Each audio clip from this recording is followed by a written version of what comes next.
Hi, welcome to section 3.3, where we really dive back into conversions a little bit and getting some more information to add to our periodic table. So, Rutherford discovered the nucleus, but that's as far as he was able to get.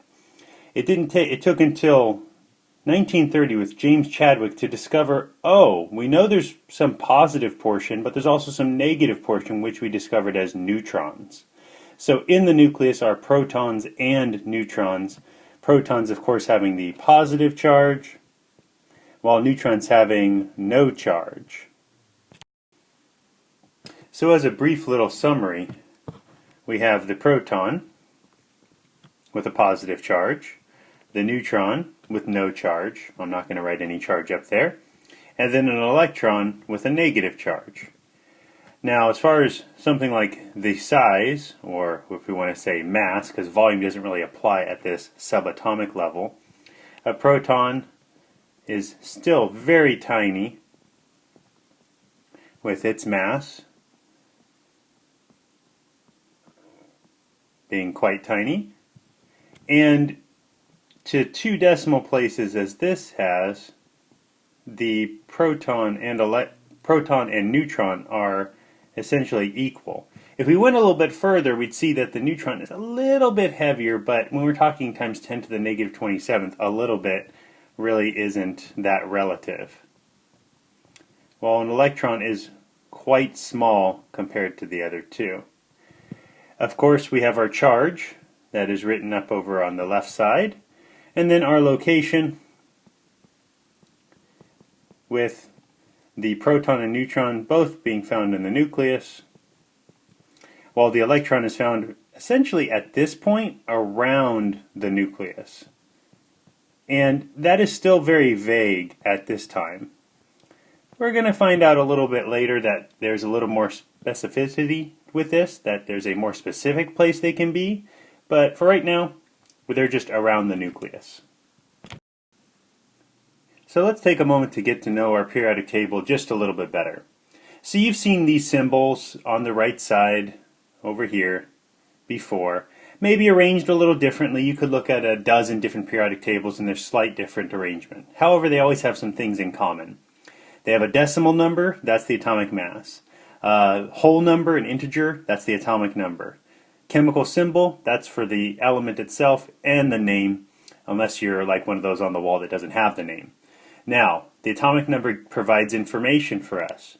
The number of protons there. And this equals the number of electrons as long as the atom is neutral. Okay? Now, saying neutral atom is redundant. It means the same thing. An atom is, by definition, neutral.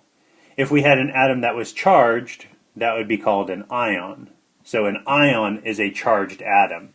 And by its alone definition, it could be positive or negative. We'll get to that later in the year. The average atomic mass comes from its natural isotopes. And you might go, well, what's an isotope? Well, isotope is the same element, which means they all have the same number of protons. But they have different number of neutrons. Different isotopes still react the same chemically. But they're literally heavier if they have more number of neutrons. That's not going to be a big focus for us. We'll revisit this when we talk about what's called nuclear chemistry much later in the year. So for right now, I just want you to understand what an isotope is, but that's not going to be important for us doing all of the chemistry that comes after this section. So just a little box with the atomic number. Like for phosphorus means there's 15 protons, 15 electrons. How many neutrons are present in a certain atom? That we need more information for, but we'll get back to that later in the year. So, what does this all mean? If you looked in the section, you read for a couple pages all about AMUs, which is fine and dandy if we're dealing with one atom at a time, but we're not. What a mole is, and that's a collection of atoms, that means a certain value, and Avogadro's number. When we pair all three of those together, we can determine what's molar mass. For our use, the molar mass of an element is the decimal that's found on the periodic table. These are relationships that are going to be extremely useful for us going forward in chemistry, because using our little mole map, put a little focus here, this value is a conversion factor, as is this one, and what we'll call formula mass, or I will always refer to as molar mass, because no matter what the chemical formula is, we're talking about how many grams are in 1 mole of that atom, molecule, or what's also called formula unit. So this concept that so many representations of an element or a compound, this Avogadro's number's worth, equals this mass.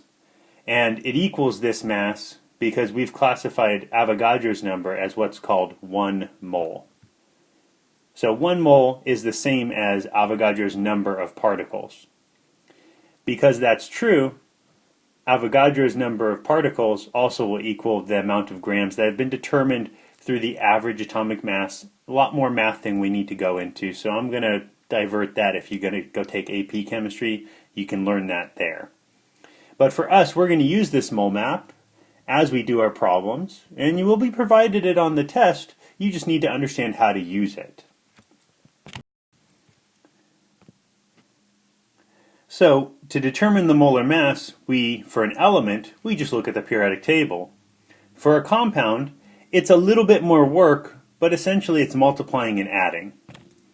So for example, if we were to look at the molar mass for a compound, as in we have an example, magnesium chloride, you don't need to know the name, that's much later. You should be reading from the chemical formula 1 magnesium and 2 chlorines. So we take how many magnesiums, and that means grams per mole, you read this from the periodic table, and add it to 2 times the molar mass for each chlorine. When you add it all together, you now have calculated the molar mass for the compound. So this will be almost a side calculation to these conversion factors. So let's take a look at 2 examples of how to do these. When your question is, the only question is, what is the molar mass? I want to see all of your work. When it's part of needed work for a conversion factor use, I don't anticipate seeing all of that work. So when your question is only molar mass like it is here, I'll expect the work that I'll show you today. Alright, so let's take a look at sulfur dioxide. So I have 1 sulfur and 2 oxygen. So the molar mass for sulfur is 32.07 grams per mole. Yes, I want you to write the units. And oxygen, we have 2 times, rounded up to get our 2 decimal places, 16 grams per mole. So of course, doing the little math here, 32.00 grams per mole, added to our 32.07 will give us our 64.07 grams per mole for sulfur dioxide. And that's it. That's the only work I'd expect to see, that I can see that you checked the right molar masses, you did your multiplication, and of course we're adding these together. So likewise, if once wasn't enough, let's look at it again. So 2 times your aluminum and 3 times your oxygen. So this is the same as 2 times your, I believe, 26.98 grams per mole. And that's going to be added to your 3 times your 16 grams per mole. Again, if you want to write out the totals of each of those, you could. But I'd also expect you to probably put in your calculator 2 times the 26 plus 3 times the 16 equals, and that would get you your 101.96 grams per mole for your aluminum oxide. Okay? Doesn't take very long. A little set when you have this is your only question, this is the work I expect to see. When it's part of a conversion factor, as you'll see later, I'll just have it set to the side and use it as a conversion factor. So now it's your turn. Pause the video, give them a try, and I'll show you the answers afterwards. Alright, so let's quickly look at this. 2 hydrogens, 1 oxygen. So that's 2 times our 1.01 grams per mole times our 1 times 16.00 grams per mole. Should be to the hundredths always. That's kind of our way we can have common amounts for our water. 18.02. As for our other option here, we have again 1, I think that's rubidium. Look at me, I don't even memorize them either. And 2 times iodine. So 85.47 grams per mole. There's only one of those. Plus 2 times my molar mass for iodine.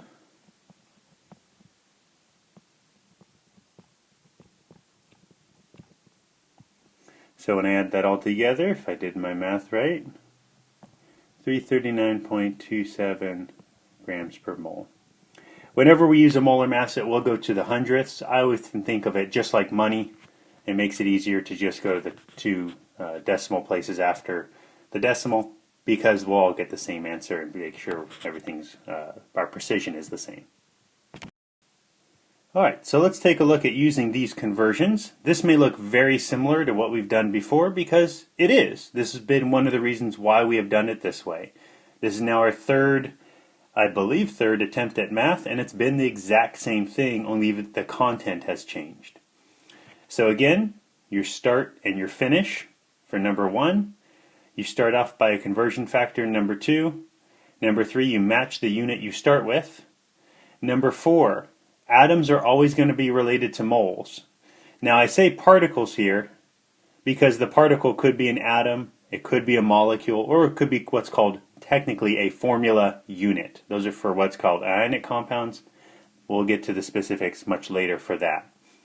But atoms are always related to moles. And again, if we need to go to grams, moles are related to grams. You only have 2 possibilities. And if you follow your units by setting it up all before, then you have no problem. Then you look back to find out what are those numbers. We see in this case, mole is always going to be 1. While the molar mass, in this case it's an atom, you'd have to look up.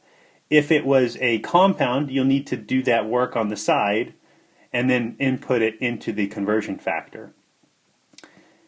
The particles are always going to have the same number. Units cancel, do your math. This is where it becomes very crucial that you know how to use your calculator and its exponent times 10 to the 23rd times 10 to the 21st. So make sure you get very comfortable with that going forward.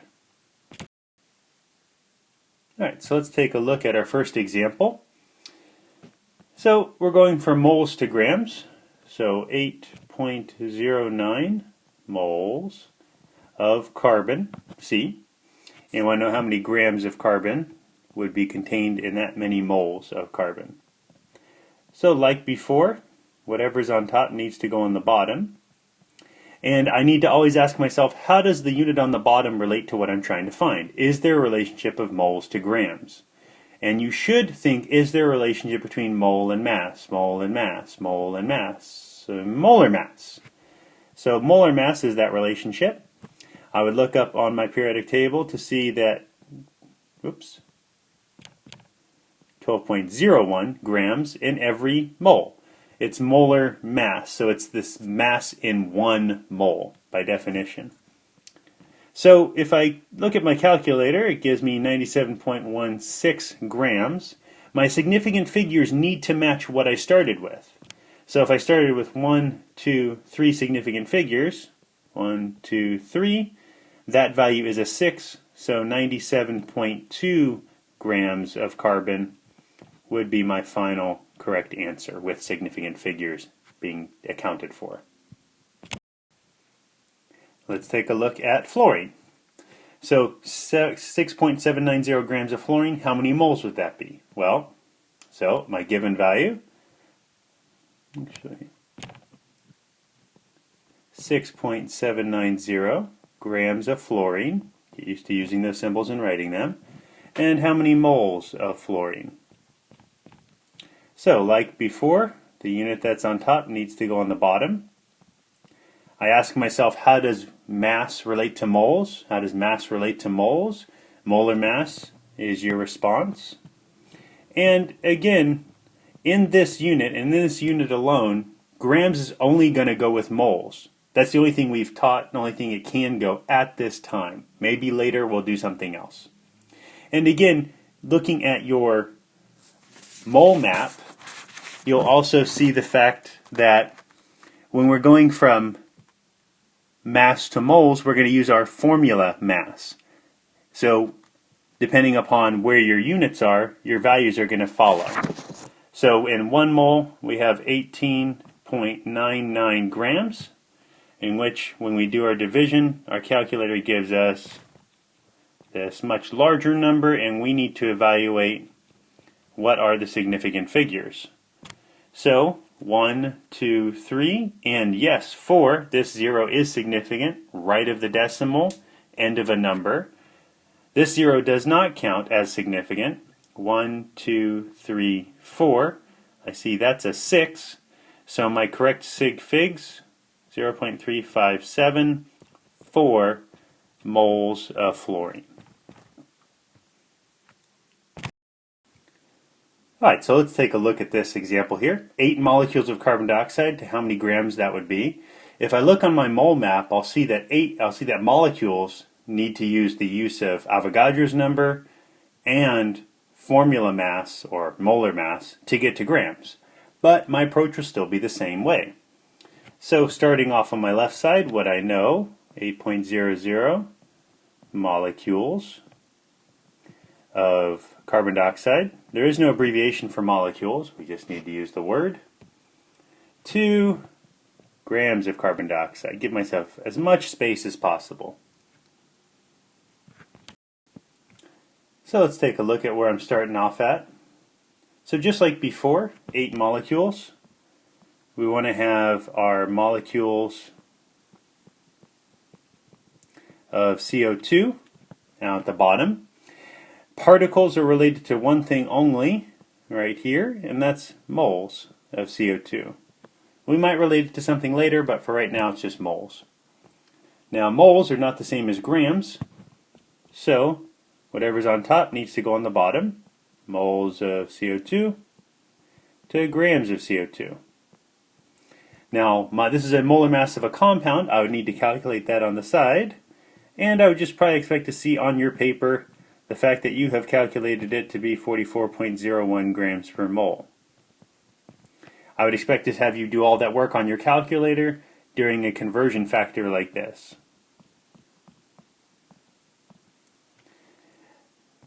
As far as how many molecules, well, that's where Avogadro's number comes into play. 10 to the 23rd molecules here. All of my units, again, like usual, cancel out. I usually forget to cancel them because I'm just so used to setting it up to where, of course, they're going to cancel. And my calculator will give me a very small number, but with lots of decimal places. 8465 times 10 to the negative 22nd. And so when I'm looking at this, I see 1, 2, 3 significant figures.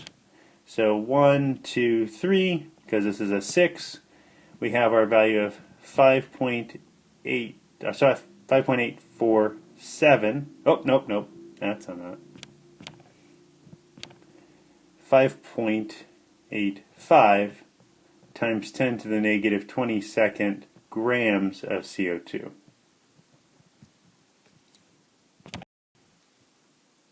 So looking at our last one, moles of sulfur difluoride, and how many molecules is that? Well, Again, 3.00 moles of sulfur difluoride, and I'd like to know how many molecules that would be.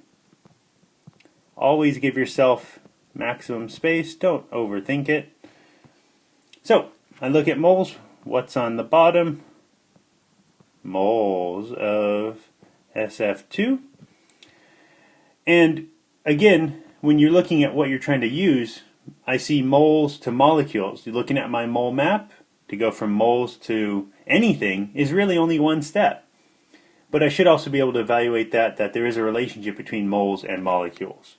So 1 mole is Avogadro's number times 10 to the 23rd. Again, molecules of SF2. I plug it into my calculator. It gives me 1.8066 times 10 to the 24th. But I need to evaluate for significant figures. Looking back, 1, 2, 3, 1, 2, 3. Again, that's 6. It's always funny how it comes up to be that way. 1.81 times 10 to the 24th molecules of sulfur difluoride.